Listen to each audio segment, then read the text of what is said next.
mise à mort du roi Louis XVI en 1793, une répression abominable s'abat sur la partie ouest de la France, particulièrement la Vendée militaire, au sud de la Loire, et les Bretons appelés Chouans au nord. Le comté de Nantes a été rebaptisé Loire-Inférieure par les révolutionnaires. Ces populations habituellement très pacifiques sont coupables de se révolter contre les atrocités commanditées par Paris, de défendre leurs convictions religieuses, de rester fidèles au régime monarchique et pour les Bretons, de rester attachés aux libertés de leur pays dont ils ont été sauvagement privés d'une manière humiliante par les malades mentaux qui se sont emparés du pouvoir à Paris. Vous savez qu'on sait aujourd'hui que ces gens étaient des paranoïaques, en particulier Robespierre, et je pèse mes mots.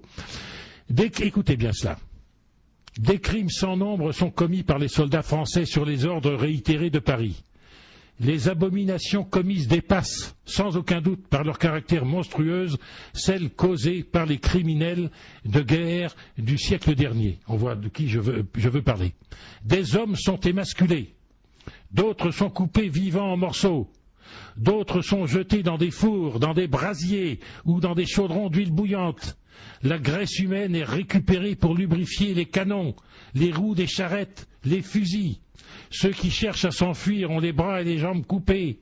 On introduit les charges explosives dans le corps des individus et on y met le feu.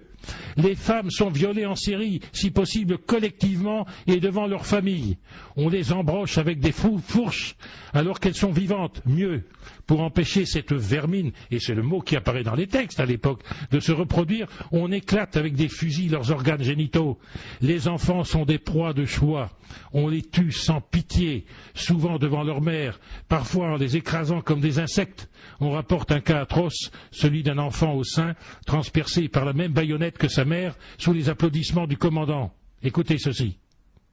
La peau des hommes est utilisée comme le cuir des animaux. Après dépeçage des brigands, ainsi les dénomme-t-on, ce qui économise le temps de toute procédure judiciaire, on tanne. On traite, on se sert de cuir et du cuir obtenu pour différents usages, notamment pour fabriquer des culottes aux officiers français. Le musée d'Aubrey à Nantes a conservé l'une de ces reliques. Maintenant, écoutez ce qui se passe à Nantes. Nantes, métropole économique de la Bretagne, qui fut la capitale politique brillante du duché, en même temps qu'un centre important de la diplomatie européenne, est particulièrement visée.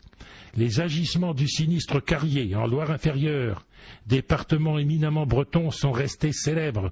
Outre les traitements ci-dessus, pour gagner en efficacité, on met au point une technique spéciale de noyade, adaptée à la vermine bretonne. On enferme une centaine de malheureux sous le pont d'un bateau.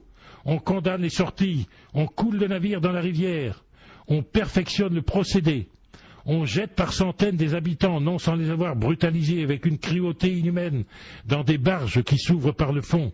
La méthode est rapide, le bateau est récupéré intact et sert à d'autres exercices.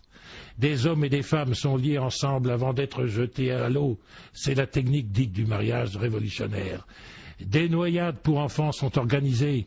La Loire est baptisée baignoire nationale. Carrier commente admiratif « Ah, la Loire, quel beau fleuve révolutionnaire !» Voilà un extrait, j'aurais presque les larmes aux yeux. Voilà ce que les Français ont fait en Bretagne quelques années après la Révolution.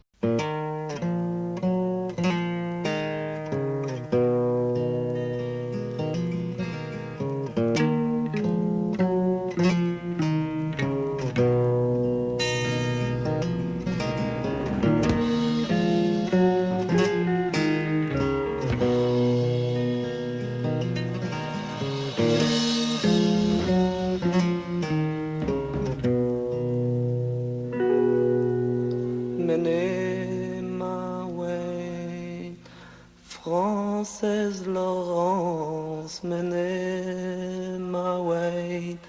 Frances Lawrence, menez ma way. Frances